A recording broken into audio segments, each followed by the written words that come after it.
جہیز پاکستان قانون کے مطابق جو ہے وہ ایک جرم ہے دینا. کوئی ایسی چیز نہیں ہے، لیکن اسلام یہ ضرور کہتا ہے کہ آپ جس گھر میں جا رہے ہو اور وہ اگر آدمی پہ خرچ کرتی ہے تو وہ اس عورت کی طرف سے صدقہ ہوگا. عورت نے خلا کا دعویٰ دائر کیا، مرد نے سائن نہیں کیے، کیا طلاق واقع ہو جاتی ہے؟ جی، جو خلا کی ویلیڈیٹی ہے نا وہ جمیلہ حدیث سے نکلتی ہے. جمیلہ حدیث میں جو وائف تھی نا حضرت، پاکستان اسلامک لا کسی ایک فرقے کے مطابق ہے کہ ہر فرقے کے لیے شریعہ کوڈ علیحدہ ہے؟ دیکھیں اسلام میں صرف ایک فقہ ہے اور وہ فقہ اللہم صلی علی سیدنا محمد وعلی آل سیدنا محمد وبارک وسلم.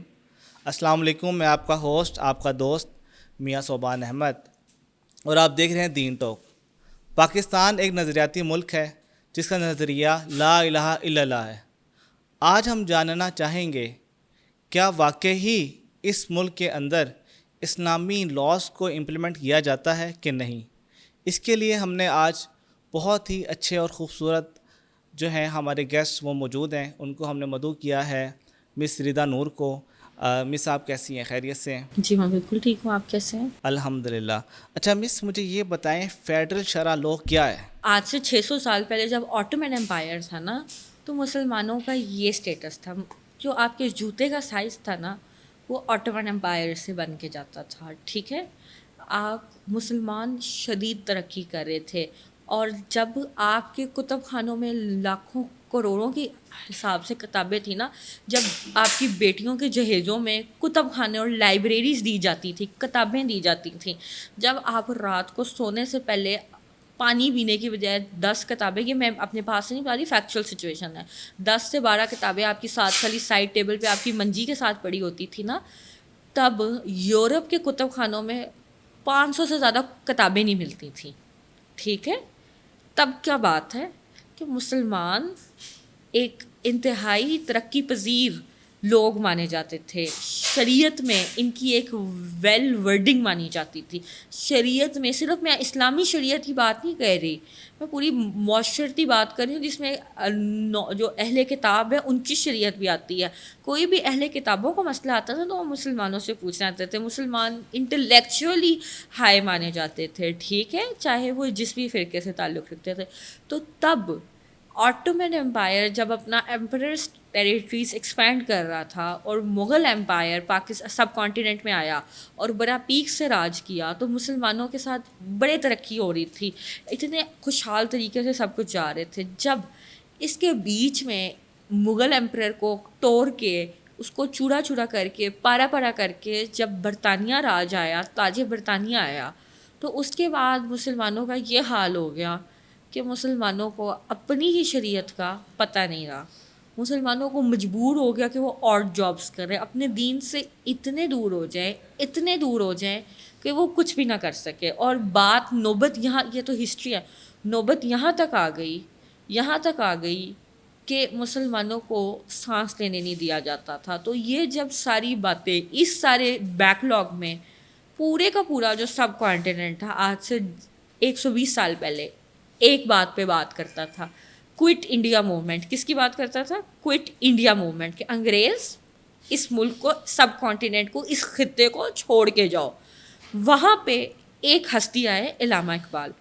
انہوں نے کہا اب کوئٹ انڈیا موومنٹ نہیں ہوگی، اگر انگریز چلا بھی گیا تو ہم اپنے دین کی پستی کا زوال میں پارا پارا ہوئے پڑے ہیں. ٹھیک ہے، اس وقت ہم فرقہ واریت اور ہر قسم کی زوال میں آئے ہوئے ہیں. صرف اس حصے میں نہیں، پوری دنیا میں مسلمان شدید زوال کا شکار ہیں اور ہمارے مذہب کو اتنا شدت سے گرد آلود کر دیا گیا ہے کہ ہم کبھی بھی اس سے باہر نہیں نکل سکتے. لیکن علامہ اقبال تھے جنہوں نے بتایا کہ اسلام ایک دین نہیں ہے، ایک کمپلیٹ کوڈ آف لائف ہے.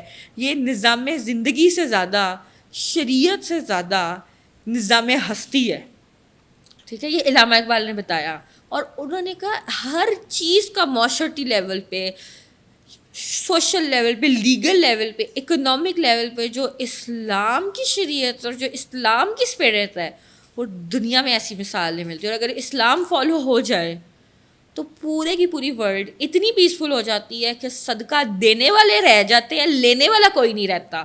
ٹھیک ہے، یہ ہوا تھا.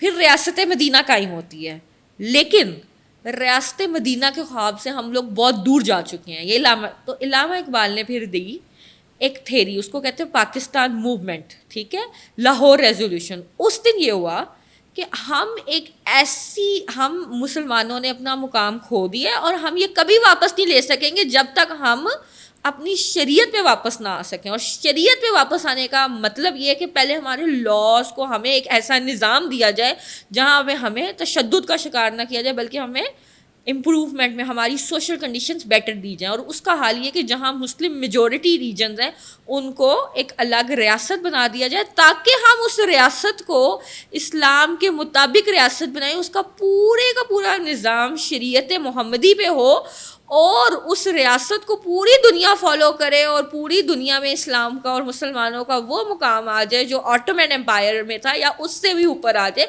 سلطنت عثمانیہ کا کھویا ہوا مقام حاصل کرنے کے لیے ہمیں ایک الگ ریاست کی ضرورت ہے. اس کو کہتے ہیں آبجیکٹیو ریزولوشن. جب اس کے بعد اس نظریے پہ 10 سال کے بعد پاکستان آزاد ہو جاتا ہے, اس کے بعد پاکستان کا آئین آتا ہے. جب پاکستان کا آئین بن جاتا ہے نا تو ایک سوال آتا ہے کہ پاکستان کا مقصد کیا تھا, لا الہ الا اللہ. لیکن پاکستان کے آئین میں یہ چیز شامل ہی نہیں تھی اس وقت. اس کو کہتے ہیں آبجیکٹیو ریزولوشن. پھر امینڈ کیا گیا, آرٹیکل 2A کانسٹیٹیوشن میں لایا گیا جو آج بھی موجود ہے, جس میں آبجیکٹیو ریزولوشن کو, جس کا مطلب یہ تھا کہ ہم ایک ایسی ٹیریٹری, ایک ایسا نظام بنائیں گے جہاں پہ پہلے ہم خود اسلام کو فالو کریں گے, ریاست میں, سیاست میں, اکنامک میں, پولیٹیکل میں, سوشل میں, جینڈر میں, ہر واک آف لائف میں ہم اسلام کو امپلیمنٹ کریں گے تاکہ ہم ایک سود سے فری ریاست بنا سکیں اور پوری دنیا اس چیز پہ آ جائے, امپیریل اسٹیٹ سے ہٹ کے ہم ایک مسلم اسٹیٹ بنا سکیں.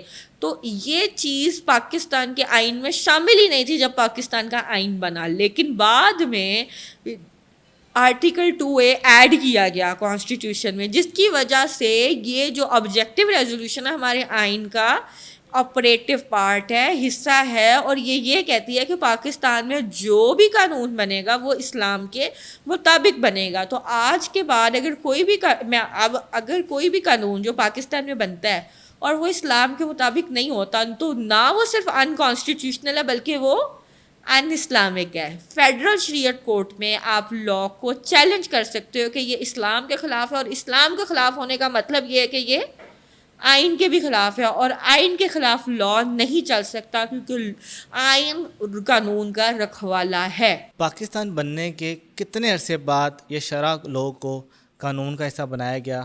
کیا پاکستان بنتے ساتھ ہی جو ہے ایک لو بنا دیا گیا کہ قانون یہ ہے, اسلامی قانون یہ ہیں اور دوسرے یہ ہیں؟ کتنا عرصہ آپ کو لگا؟ جی دیکھیں, جو سوال ہے نا, جب پاکستان الگ ہو جاتا ہے نا 1947 میں, تو سب سے پہلے کانسٹیٹوئنٹ اسمبلی میں لیاقت علی خان صاحب جو ہمارے پرائم منسٹر تھے, انہوں نے 12 مارچ 1949 پورے 2 سال بعد سوال اٹھایا کہ پاکستان کی تو بنیاد ہی, اس ریاست کی بنیاد ہی اسلامی نظام ہے, ایسا نظام جس کے بلبوتے پہ ہم نہ خود سکون سے اور ایک بیوٹیفل اسٹیٹ بنائیں گے, ریاست مدینہ لائیں گے, بلکہ پوری دنیا پہ پھر ہم وہ والی رول کریں گے.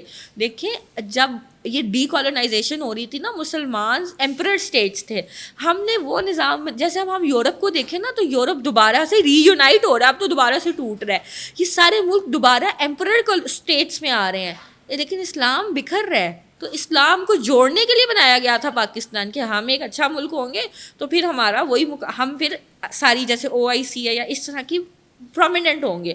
لیکن 12 مارچ 1949 کو لیاقت علی خان صاحب, پریمیئر اس وقت کے پرائم منسٹر صاحب, نے یہ نقطہ اسمبلی میں اٹھایا, جس کی وجہ سے آگے ان کے ساتھ جو ہوا وہ آج تک تاریخ نے یاد کیا ہوا ہے. تو اس کے بعد 1973 میں آئین کا باقاعدہ آبجیکٹیو ریزولوشن حصہ بنا دی گئی, اور جتنا اہم آئین کی باقی شقیں ہیں اسی طرح یہ بھی ہے 2A, جو کہ کہتی ہے Islam shall be the state religion, اور اسلام کے جو آبجیکٹیو ریزولوشن ہے جو کہ نظریہ پاکستان ہے, نظریہ پاکستان یہ ہے کہ ہمیں ایک اسلامی ریاست چاہیے جہاں A to Z ہر نظام اسلام کے مطابق ہو, ہم وہ فالو کریں گے. تو وہ آج 1973 کے بعد سے وہ ہماری ایک آئین کا حصہ ہے, آرٹیکل 2 ہے, اور تب سے اسلام ایک وہ اسٹیٹ ہے جہاں پہ لا اسلام کے مطابق نہیں, اسلام کے خلاف نہیں بن سکتا. اور اس کو چیک کرنے کے لیے کہ کوئی لا انلیگل یا ان اسلامک نہیں ہے, ایک فیڈرل شریعت کورٹ ایگزسٹ کرتی ہے جو کہ لاس کو اسلام کے پیرامیٹرز پہ چیک کرتی ہے. اور اس کے علاوہ اسلامک کاؤنسل آف آئیڈیالوجی بھی ہے جو کہ کبھی بھی ڈیکلیریشن آف نان انکمپیٹیبلٹی دے سکتی ہے لا کے اوپر کہ یہ لا اسلام کے اسٹینڈرڈس پہ کنفارم نہیں کرتا. اچھا, پاکستان کے اندر شادی کے وقت سب سے بڑا مسئلہ بیٹی والوں کو ہے جہیز کا. جی, جہیز پاکستان قانون کے مطابق جو ہے وہ ایک جرم ہے دینا. کیا اسلام اس کے بارے میں کیا کہتا ہے؟ جہیز کبھی بھی کوئی اسلامک آبلیگیشن یا لیگل آبلیگیشن نہیں رہا. یہ ایک گفٹ ہوتا ہے جو آپ اپنی بیٹی کو اپنی خوشی سے دیتے ہو, اور اسلام اس کو کبھی منع نہیں کرتا. اگر ایک آپ کی بیٹی جا رہی ہے, آپ اس کو چند پیسے چند چیزیں دے دو, تو اسلام نہ اس کو اپریشیٹ کرتا ہے نہ کنڈیم کرتا ہے, کوئی ایسی چیز نہیں ہے. لیکن اسلام یہ ضرور کہتا ہے کہ آپ جس گھر میں جا رہے ہو وہ پہلے سے آپ کے لیے بندوبست کریں, کیونکہ شیلٹر, لاڈجنگ, فوڈ, کلوتھس, ہر چیز ایک لڑکی کی اس کے جس گھر وہ جا رہی ہے اس کے ہسبینڈ کی ذمہ داری ہے. اور اگر وہ نہیں نبھاتا تو وہ اس کا شریعت میں اور قانون میں ذمہ دار ہے, نہیں نبھاتا تو وہ سزاوار ہے. لیکن جو اسلام ہے نا, اسلام میں ایک یہ حدیث ہے کہ آدمی جو عورت پہ خرچ کرتا ہے نا وہ اس کا حق ہے, اور جو عورت آدمی پہ, اگر عورت خود کماتی ہے یا مالدار ہے اور وہ اگر آدمی پہ خرچ کرتی ہے تو وہ اس عورت کی طرف سے صدقہ ہوگا.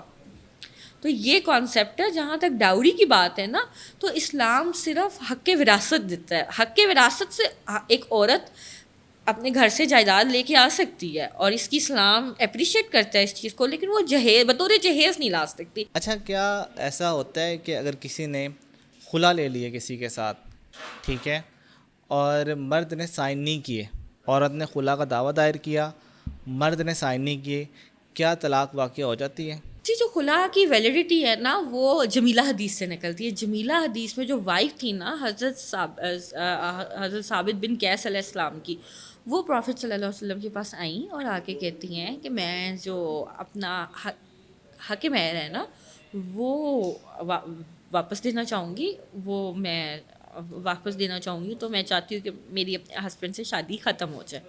اس میں پروفٹ صلی اللہ علیہ وسلم نے ختم کروا دی شادی. تو یہاں سے پھر نکلتی ہے کہ خلا کی بات, اور مجھے اپنا ہسبینڈ پسند نہیں ہے.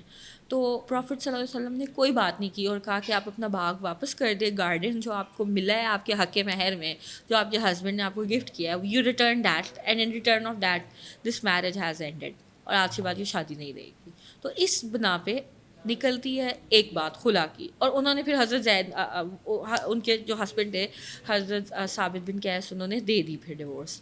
اب بات ایک یہاں سے خلا کی ویلیڈیٹی نکلتی ہے جمیلہ حدیث سے, دوسری ویلیڈیٹی نکلتی ہے قرآن پاک سے. خود قرآن پاک میں لکھا گیا ہوا ہے, بتایا گیا ہے کہ اگر آپ کو میاں بیوی کے درمیان اختلافات ہیں اور ان اختلافات کی وجہ سے آپ ان کو حل کرنے کے لیے دونوں پارٹیز سے ان کے نمائندگان مقرر کرو, اور نمائندگان بیٹھ کے اس سارے معاملے کو کنسلٹ کریں.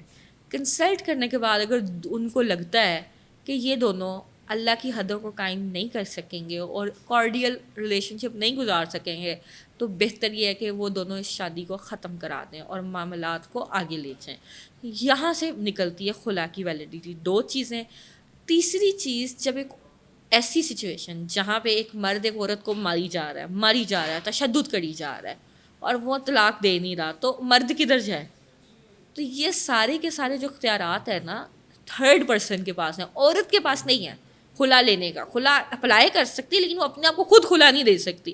مرد اس کو خلا دے سکتے ہیں, یا اگر مرد نہیں دے رہا تو اس کی جگہ جو قاضی ہے, کیونکہ وہ آپ کے قبیلے کا سردار ہوتا ہے, جج جو ہے فیملی جج, وہ آدمی کے بہاف پہ عورت کو خلا دے دیتا ہے. تو اس لیے مرد کا سائن کرنا ضروری نہیں ہے, جج کا سائن کرنا ضروری ہے. لیکن خلا دینے سے نہیں ہوتی. جب خلا کا آپ کو آرڈر مل جاتا ہے, ڈکری مل جاتی ہے, خلا ہو جاتی ہے, تو اس کے بعد آپ کو وہ آرڈر جو ڈکری ہے, وہ جو فیصلہ ہے, وہ یونین کاؤنسل جمع کرانا پڑتا ہے. جب آپ یونین کاؤنسل جمع کراتے ہیں اس کے بعد باقاعدہ اس کے بعد آپ کے پاس آپشن ہوتا ہے کہ آپ نے آنا ہے یا جانا ہے. خلا تو ہو جاتی ہے, لیکن اگر آپ بسنا چاہتے ہو تو بس سکتے ہو, چھوڑنا چاہتے ہو تو چھوڑ. اس کے پورے 3 ماہ بعد پھر آپ کی طلاق ہوتی ہے, آپ کی خلا اختتام پذیر ہوتی ہے اور مکمل ہوتی ہے, اور اس کے بعد آپ کا رشتہ آفیشیلی اور شرعی طور پہ ختم ہو جاتا ہے عدت پوری کرنے کے بعد، جو کہ 3 لیونر منتھس ہے. ٹھیک ہے جی، 3 منتھس آف پیورٹی ہے. لیکن علماء کرام کہتے ہیں کہ جو قاضی ہے اس کو کوئی حق نہیں ہے، وہ اس کا بندہ نہیں ہے طلاق دینے کا. دیکھیے میں اس پہ آپ کو بتا چکی ہوں کہ قرآن پاک میں واضح الفاظ میں لکھا ہوا ہے. اگر آپ کہتے ہیں تو میں پڑھ کے بھی بتا دیتی ہوں کہ کون طلاق خلا پرناؤنس کر سکتا ہے، کون نہیں کر سکتا. جیسے آپ نے حدیث بتائی انہوں نے اپنا حق مہر واپس کر دیا، کیا پاکستان لاء میں بھی اگر عورت خلا لیتی ہے تو اس کا حق مہر واپس کرے گی؟ جی بالکل کرے گی. کس پرسنٹیج سے کرے گی یہ کانٹیسٹڈ ہے، لیکن کرنا پڑتا ہے، اس کو اپنا حق مہر چھوڑنا پڑتا ہے. اگر وہ خلا لے رہی ہے سادگی کی بنیاد پہ، اگر وہ فسخ لے رہی ہے پھر نہیں کرنا پڑتا. فسخ کا مطلب یہ ہے کہ اس ہسبینڈ نے اس کی زندگی برباد کر کے رکھی ہے، اس کا جینا حرام کر کے رکھا ہوا ہے اور اس کے پاس کوئی آپشن نہیں، اس کو ٹارچر کرتا ہے، مارتا ہے. تو اس سچویشن میں حاکم اگر کروئلٹی پہ گراؤنڈ پہ لی جا رہی ہے dissolution of Muslim marriages act 1939 کے تحت، تو پھر اس کو حق مہر واپس نہیں کرنا پڑے گا. لیکن وہ کافی مشکل کرائٹیریا بن چکا ہے، کافی مشکل. آپ کو پراپر ثابت کرنا پڑتا ہے کہ یہ انسان نہیں حیوان ہے اور اس کے ساتھ رہنا پاسبل نہیں ہے، پھر جا کے آپ کو حق مہر جیسی چیز رکھنے کی اجازت ہوگی. ورنہ اگر آپ شادی خلا لے رہے ہو تو آپ کو کبھی بھی حق مہر نہیں دیا جائے گا. پاکستان میں اکثر وکیل حضرات جو ہیں ان نون ایڈریس کے اوپر خلا نامہ بھیج دیتے ہیں اور پھر کہتے ہیں کہ ادھر سے رپلائی نہیں آیا تو خلا واقع ہو گئی. کیا اسلام اس کی اجازت دیتا ہے کہ گناہ نہیں ہے؟ دیکھیں اسلام ایسی کسی بھی بات کی بالکل اجازت نہیں دیتا، اور نہ ہمارا قانون ایسی چیز کی اجازت دیتا ہے. اور اگر ایسا ہوا ہے کبھی بھی، مجھے نہیں پتہ ایسا ہوتا ہے یا نہیں، لیکن قانونی طور پہ تو کیونکہ ایسا نہیں ہوتا، لیکن اگر غیر قانونی طریق پہ پس پردہ اگر پردے کے نیچے ایسی کوئی بات ہوتی ہے، جو کہ ڈیفینیٹلی ہوتی ہوگی، تو ایسی سچویشن میں مرد کے پاس حق ہے کہ وہ ایکس پارٹی ڈگری کو چیلنج کر سکے اور کہہ سکے کہ مجھے اس کا نوٹس ریسیو نہیں ہوا. اور وہ x party degree definitely finality receive نہیں کرتی انڈر سرٹن سچویشنس. ایک ایشو ہے پاکستان میں، جیسے آپ کو پتہ ہے ملک مختلف فقہ واریت اس ملک میں ہے، جیسے سنی، شیعہ، وہابی، دیوبند. کوئی امام ابو حنیفہ کو مانتا ہے، کوئی کسی کا پیروکار ہے. تو کیا پاکستان اسلامک لاء کسی ایک فرقے کے مطابق ہے کہ ہر فرقے کے لیے شریعہ کوڈ علیحدہ ہے؟ دیکھیں اسلام میں صرف ایک فقہ ہے اور وہ فقہ قرآن اور حدیث ہے. اس کے علاوہ اسلام میں کسی قسم کا کوئی فقہ، کوئی فرقہ نہیں ایگزسٹ کرتا، نہ اسلام میں، نہ اسلام میں کسی فرقہ واریت کی گنجائش ہے. اسلام میں اہل کتاب ہے، مسلمان ہے، یہودی ہے، نصرانی ہے. اس کے علاوہ میرا نہیں خیال اسلام میں کوئی چیز ایگزسٹ کرتی ہے. جہاں تک شیعہ پرسنل لاء اور سنی پرسنل لاء کی بات ہے تو ان کی جورسپروڈنس میں فرق ہے، اور ڈیورس میں اور انہیریٹنس میں دونوں سیکٹیرین گروپس پہ ڈفرینٹ لاس لگتے ہیں. اب جیسے اہل سنت کے مطابق، امام ابو حنیفہ کے مطابق، دو لڑکا لڑکی جوان ہوئے اگر کورٹ میرج ہوتی ہے تو وہ اس کو سپورٹ کرتے ہیں، اور اہل حدیث کے مطابق جب تک اس کا وکیل، کفیل، اس کا والد موجود نہ ہو تو نکاح نہیں ہوتا. تو پاکستان لاء کیا کہتا ہے کورٹ میرج کے اندر اسلام کے مطابق کی روشنی میں کیا کہتا ہے؟ دیکھیں ایک بالغ لڑکا ہے، بالغ لڑکی ہے، وہ روزے رکھتی ہے، نماز پڑھتی ہے، اللہ تعالیٰ کو جواب دہ ہے، ہر معاملہ اس کا انڈیپینڈنٹ انڈیویجول ہے. ایسے ہی ہے. اگر وہ کوئی گناہ کرتی ہے تو وہ اکیلی جواب دہ ہے، اگر وہ کوئی نیکی کرتی ہے تو اکیلی جواب دہ ہے. ایک لڑکا ہے وہ اپنے عبادات میں اگر انڈیپینڈنٹ ہے، اور ایک لڑکی اپنی عبادات میں سولی خود رسپانسبل ہے، تو آپ کو کیا لگتا ہے وہ اپنے معاملات میں خود انڈیپینڈنٹ نہیں ہونی چاہیے؟ اللہ تعالیٰ نے قرآن پاک میں کیا، چاہے کوئی مرد ہو یا عورت ہو، جو جیسا کرے گا اس کو اس کے عمل کا دیا جائے گا جو اس نے آگے بھیجا ہوگا. قرآن پاک میں یہی لکھا ہوا ہے نا.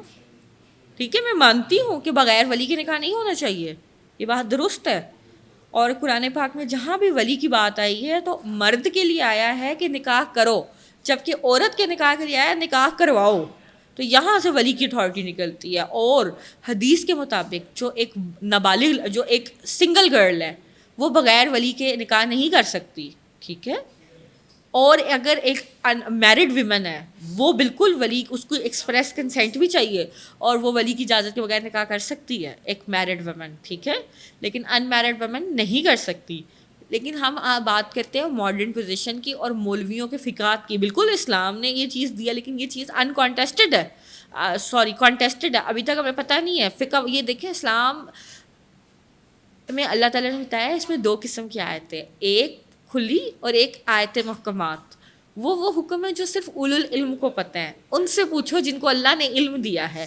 تو وہ پھر علماء کرام ہیں, اور ہم علماء کرام کو, جورس کو, ملک کے قانون کو کبھی بھی جھٹلا نہیں سکتے. اور ملک کا قانون یہ کہتا ہے کہ ایک عورت اگر اپنے عبادات میں انڈیپینڈنٹ ہے تو وہ معاملات میں بھی انڈیپینڈنٹ ہے, ٹھیک ہے, ایک بالغ لڑکی, بالغ لڑکا. تو اس حساب سے ایک بالغ لڑکا لڑکی چاہے جس بھی مسلک سے تعلق رکھتے ہوں وہ اپنی مرضی ایکسرسائز کر سکتے ہیں. لیکن ہمارا قانون اور ہماری عدالتیں ہمیشہ ایک چیز کو فوکس کرتی ہیں, وہ یہ کرتی ہیں, اور ہمارا شریعت بھی یہی کہتی ہے کہ ہمیشہ پارٹنرشپ اپروچ رہے. اس کو کہتے ہیں ولایت نسب, ولایت ندب. اس میں یہ ہوتا ہے کہ لڑکی کے باپ اور لڑکی کا جو ولی ہے اس کی اور لڑکی کی پارٹنرشپ سے جو ان سے اپروچ چلتی ہے, اور بہتر یہی ہے کہ دونوں کی رضامندی سے ہی ہو. لیکن اگر ان سچویشن کہ لڑکی کو کچھ اپنا فیصلہ ایکسرسائز کرنا پڑتا ہے تو ہمارا قانون بالکل اس چیز کو, رائٹ ٹو میرج کو پروٹیکٹ کرتا ہے, ہمارا آئین پروٹیکٹ کرتا ہے. اور اسی طرح اسلام بھی ایسی چیزوں کو فروغ دیتا ہے اور اپریشیٹ کرتا ہے, بجائے اس کے کہ آپ کسی اور غلط امورل ایکٹیویٹی میں انڈلج ہو.